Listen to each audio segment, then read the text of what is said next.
Bonjour frères et sœurs, je vous retrouve pour cette petite méditation du psaume de la messe de ce jour, vendredi 4 décembre. Il s'agit de quelques versets du psaume 27 que vous venez de lire et peut-être de prier. De qui aurais-je crainte? Devant qui tremblerais-je? Craindre, trembler, ce sont des tentations malheureusement encore très actuelles. Quel est le secret du psalmiste, cet auteur inspiré qui compose ces magnifiques prières que sont les psaumes? Quel est son secret? Il dit « J'ai demandé une chose au Seigneur, la seule que je cherche, habiter la maison du Seigneur tous les jours de ma vie. » Voilà son secret. J'ai demandé au Seigneur, il a fait une prière. La seule que je cherche, il cherche de tout son cœur, ce qui implique aussi une détermination, ce qui implique un certain effort. Il a demandé d'habiter la maison du Seigneur, c'est-à-dire de vivre dans la présence du Dieu vivant. Et le Seigneur a répondu en lui offrant 3 dons. Il a fortifié tout d'abord sa foi. Il lui a offert le don de la foi. Le Seigneur est ma lumière, dit le psalmiste. La foi, c'est une lumière que le Seigneur offre à notre intelligence pour la guérir et pour l'élever, pour lui faire connaître ce que par elle-même, puisqu'elle est abîmée par le péché originel, ce que par elle-même, elle ne peut pas connaître. Par elle-même, l'intelligence ne peut pas connaître Dieu en vérité.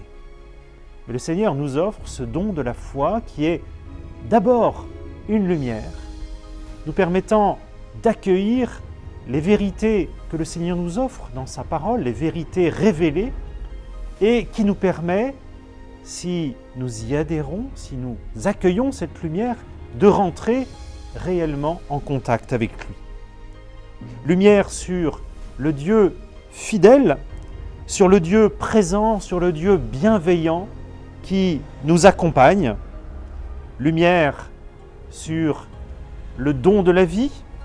Lumière aussi, par exemple, sur le sens de la souffrance quand on la traverse, quand on la porte avec Jésus. Lumière sur la mort, épreuve ultime, mais qui nous ouvre à la rencontre, au face-à-face avec Dieu et avec l'éternité que le Seigneur nous propose. Lumière aussi sur le monde. Le deuxième don que le Seigneur fait au psalmiste, qui est très proche de la foi, c'est le don de l'espérance. J'en suis sûr, dit le psalmiste, je verrai les bontés du Seigneur sur la terre des vivants. Le psalmiste a une certitude dans le cœur. Et cette certitude, elle vient de la foi.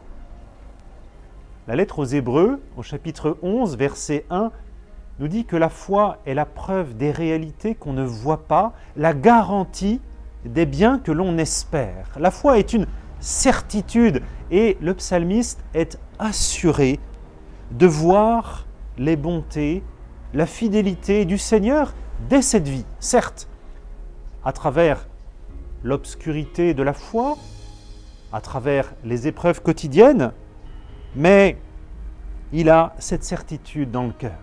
Je verrai les bontés du Seigneur. Un autre psaume dit « Goûtez et voyez comme est bon le Seigneur ». Le Seigneur nous offre des grâces de consolation, de temps en temps, qui nous permettent d'avancer un peu plus loin. Et il est bon de les recevoir avec un cœur ouvert et de les recevoir avec gratitude. Don de la foi, don de l'espérance. Et le troisième don que le Seigneur fait au psalmiste, c'est, on pourrait dire, le courage du témoignage. Espère le Seigneur, nous dit le psalmiste. Sois fort et prends courage. Espère le Seigneur. Le psalmiste devient capable désormais de partager sa paix, de témoigner de son expérience de Dieu.